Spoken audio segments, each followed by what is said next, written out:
Good morning. This is retired pastor Karl Schmidt from Calvary Lutheran Church in Amherst, New York. Welcome you this morning to our Sunday broadcast on this October 4th of 2020. We're still during the pandemic, of course, which is why we're here on the internet, not in the pulpit over at church. And so, excuse me, just waking up here. Getting going. It's kind of an overcast, dreary morning outside. It's kind of cold. Not terribly warm. It's a good coffee morning, which I'm working on this morning here. A cup of coffee. And let's see. The text this morning is about healing, which couldn't be more appropriate, being we're over 200,000 now dead in the United States. And at the same time, there's about 7.3 million infected. And a general tiredness over the nation, I would think. People are getting exhausted.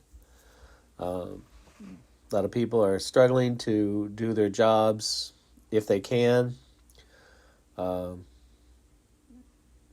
Parents are struggling with education for their children. Some are back in school. Some are studying at home.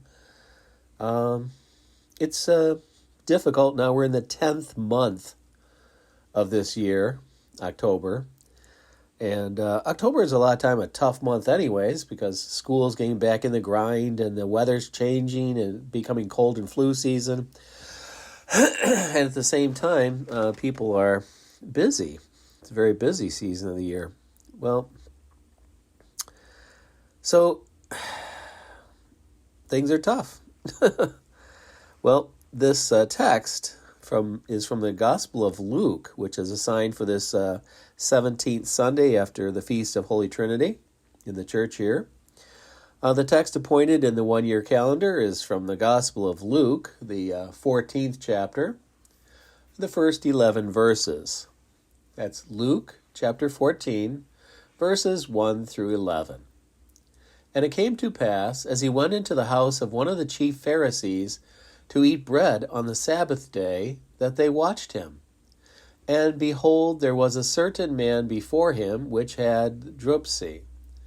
And Jesus answering spake unto the lawyers and the Pharisees, saying, Is it lawful to heal on the Sabbath day?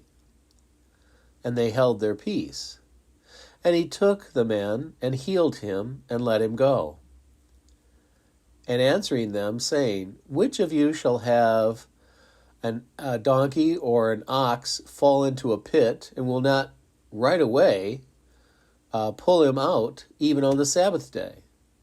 And they could not answer him again these things. And he put forth a parable to them. To those which were bidden, when he marked how they chose out the chief rooms, saying unto them, When thou art bidden of any man to a wedding, sit not down at the highest room, lest a more honorable man than thou be bidden of him. And he that bade thee come to you and say, Give this man place, and thou begin with shame to take a lower room. But when you are invited, go and sit down in the lowest room, that when he that invited you comes, he may say unto you, Friend, go up higher, then thou shalt have worship in the presence of them that sit at meat with thee. For whosoever exalteth himself shall be abased, and he that humbleth himself shall be exalted. Here ends that portion of the text. Again, this was the Gospel of Luke, chapter 14, verses 1 through 11. And we want to look particularly this morning at verse 3. And Jesus answering spake unto the lawyers and Pharisees, saying, Is it lawful to heal on the Sabbath day? Now, why would Jesus ask a question like this? It would seem obvious that coming out of the Greek world, and that Greek physicians had the working ethic that everyone that is in need or in suffering should be tended to by a physician. And in the Greek world and the worlds that followed, this has been, in medicine at least, a rather constant theme following the Greek doctors. And so why would he ask, is it lawful to heal on the Sabbath day? The word lawful here is maybe not the best translation. Maybe it comes from the word exousion, but it means in the form in this text is exestin. Is it permissible or is it permitted would be better. So really his question was, is it permitted to heal on the Sabbath day? He's asking this in the context of the Ten Commandments and the laws that surround them and the other rules, because there's many categories in Jewish law of laws and rules and commandments and all the different levels involved in that. And of course the answer, even in Jewish law, is yes. In fact, if you look in the writings of the Jews called the Mishnah, the oral law, and this goes back to, probably back to the time of Moses at least, the oral law of the Jews is that there's many occasions when the rules of Sabbath are set aside in favor of the public good. For instance, if a child is sick, of course they are tended to on the Sabbath, even though work on the Sabbath is forbidden. If a woman is pregnant and is or caring for a baby, or an elderly person who is ill or is requiring care, all of these situations and many, many others are covered in the oral law of the Jews, that of course it is permissible to care for the needy or the vulnerable or those who are experiencing some kind of crisis.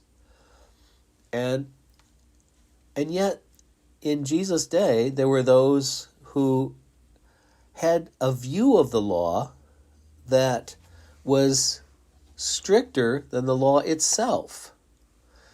And the silly part is that they imagined themselves that they actually followed this. Jesus in his travels ran into several people like this who claimed that they followed a version of the law which existed only in their own imaginations, in their own heads. Because you see, the law, as it stands, is not a set of rules anyways. It's not like a laundry, a grocery list, for instance. A person makes a grocery list to go to the store so that they don't forget things. It's kind of a list of things so that things to buy at the pharmacy, for instance, or a list of do's and don'ts. That's not the law. The law has nothing to do with that. The law is, in fact, instead about something that's unattainable by its very nature. And so the outward expressions of the law were tailored to common sense and decency and public health from its very beginning. They were never intended to be actually followed because it's impossible. The very nature of the law hinges on this idea, as God himself expresses it. Thou shalt love the Lord thy God with all thy heart, with all thy soul, with all thy strength, thy mind, and the neighbor is yourself, because your father was a wandering Aramean as well. I mean, Abraham came out of the land of Ur, and he was wandering for such a long time till God led him to where he should be. So the idea of the law, its very nature, is unattainable. And that is a love that is without flaw. A love that is, I hate to use the word perfect because that's a silly word. It doesn't mean anything. We are flawed beings, and we don't have, even Plato would say, we don't have an idea of what perfection might even be. I can't imagine it. Can you? I don't know what a perfect love would be, because that's an unattainable idea. It's unimaginable. And so the law itself is unimaginable. It's unattainable by its very nature.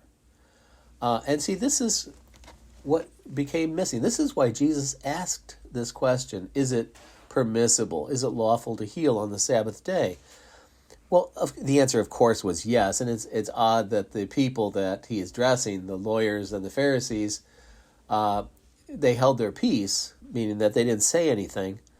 They should have said something immediately because they all knew the answer. The answer is evident in both the Mishnah, the oral law, and in the Torah, the law, and then the commandments. That of course it is not only permissible, but that caring for one another is required under the idea of that God is love.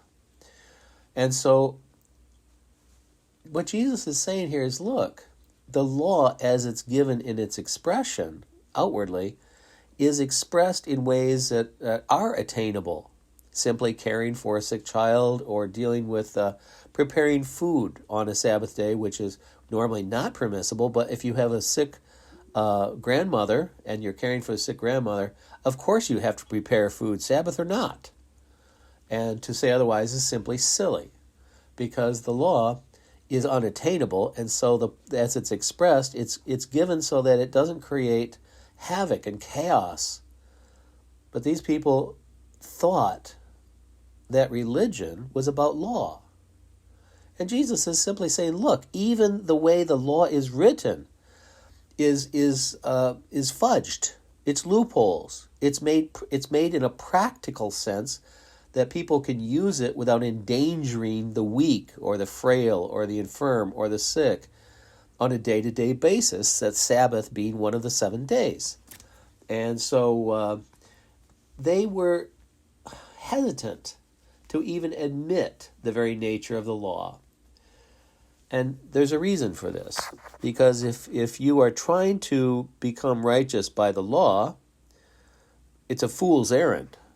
Why? Because, simply put, the law is unattainable. It's based on the idea of a love that is God, and since we are failed beings of dirt and clay that live but such a short time and then die, that we do not attain that idea, much less the expression or the actual attainment of it. We cannot do the law, simply. And I think anybody who tries discovers that the more you try, the further you are away from the goal. And anyone who is even a bit honest would, of course, admit that, unless one is completely self-deceived. Jesus talked to one man and he said, here, do these things, this the love of the Lord thy God, blah, blah, blah.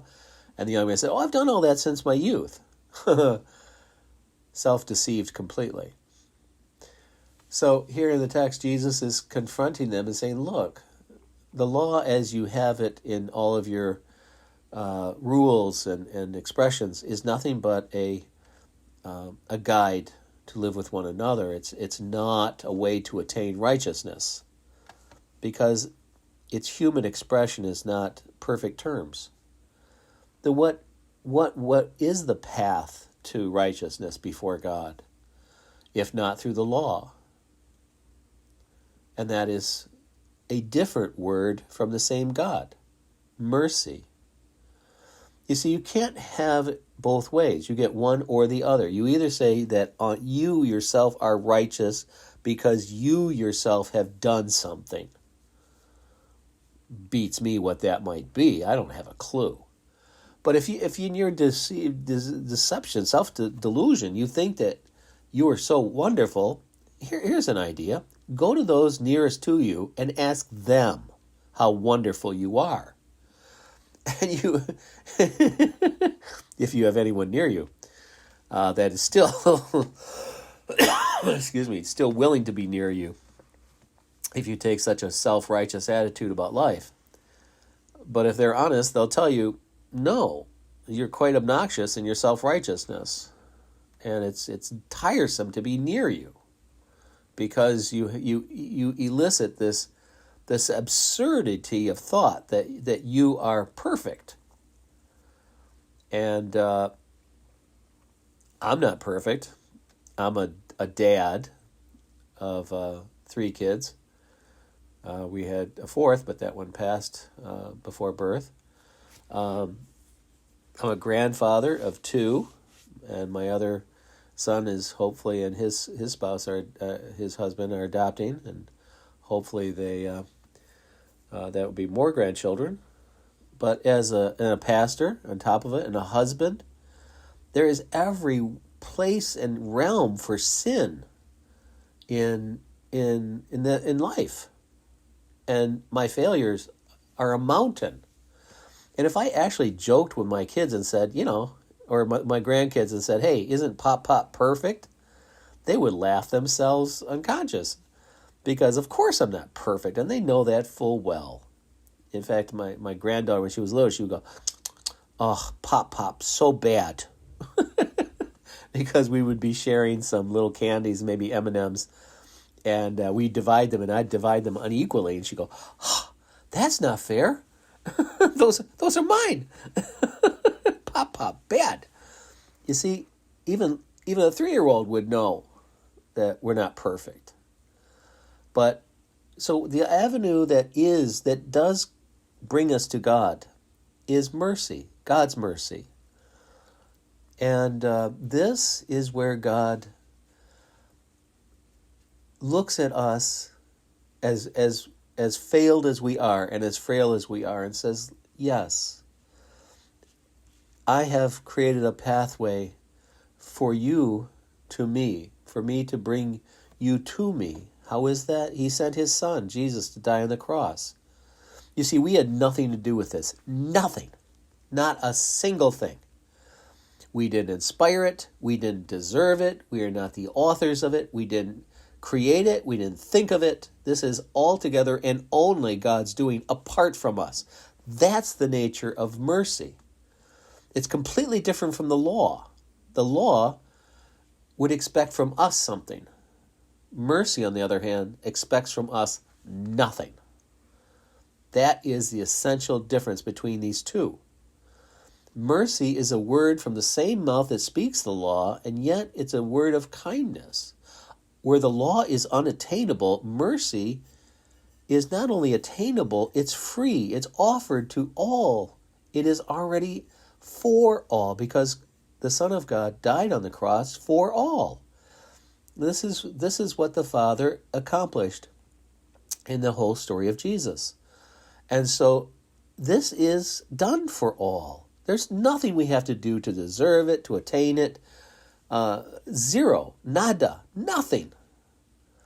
And that's the beauty of this. This is why, for people who want to go through life and make differentiations between people, that is also a fool's errand and a wicked thing to do. Because we are all human beings. Simply put, there is no difference between us. And if you are one that cannot go throughout the day without making differentiations between people, I feel sorry for you, because you don't understand life.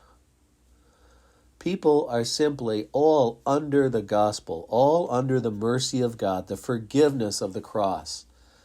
God has accepted all people, bar none. And this is the beauty of the mercy of God. And in a time of stress, in a time of difficulty like we're living in now, to be able to open arms and say to all people, God welcomes you. Yeah, people in this world are stupid, and they create walls around each other and to call themselves wonderful and to describe other people as awful. That's the highest level attainment of foolishness and wickedness at the same time, because it looks down on those for whom Christ has died.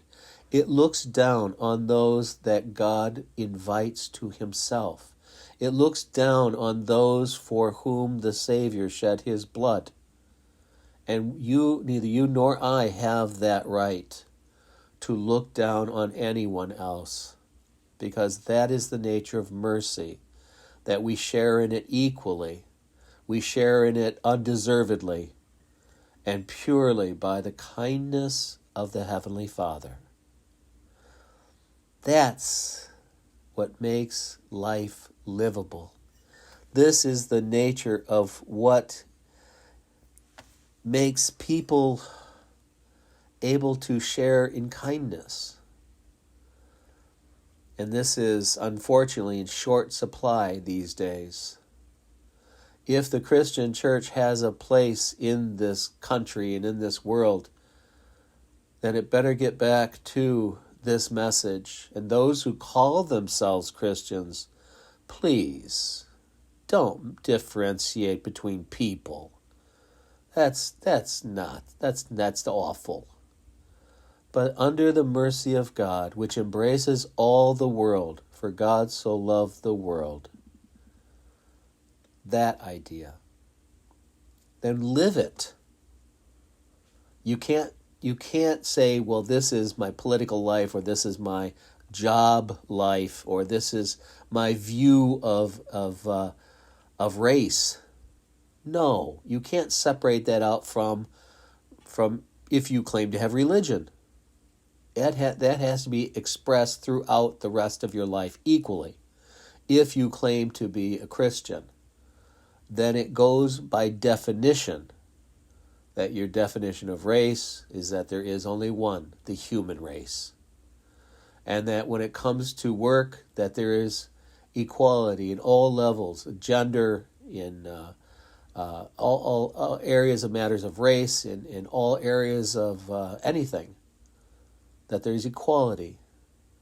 And then in government and politics, equitable representation among all people. That is a core idea. It's what all human beings strive for and long for. Again, I reference you to the poem quoted on the Statue of Liberty. And that's the idea behind. That's why they engraved it on that plaque, or cast it in bronze on the plaque. And that's what the gospel here is, what Jesus has been saying. So, well, this has again been Karl Schmidt, retired pastor from Calvary Lutheran Church. And it's been 1 year and 3/4 since I've retired, which is nice, especially during the pandemic, when you can't get much done anyways. You can't visit, you can't go to the hospital, you can't see people. Talk on the phone a bit, but for the sick, that's hard on their end. And but so at least we do what we can during a pandemic, and here and wherever you are. And so again, the law is unattainable, and the gospel is mercy, and so live that way. And that's why Jesus asked this question of the very people that he was surrounded by, to remind them. And so that's the purpose of the sermon this morning, to remind us. Don't pretend that you are a law-abiding. You're not. It's a silly thought. Not God's law. And technically, I don't know anyone who's ever abided the speed limit. Never drifted 1 mile over? I bet you have. I don't think it's possible with a gas pedal to stay right on. Besides, your speedometer's flawed, plus or minus 1 or 2 miles an hour anyways. So even if you try to be perfect on your speed, you've sped.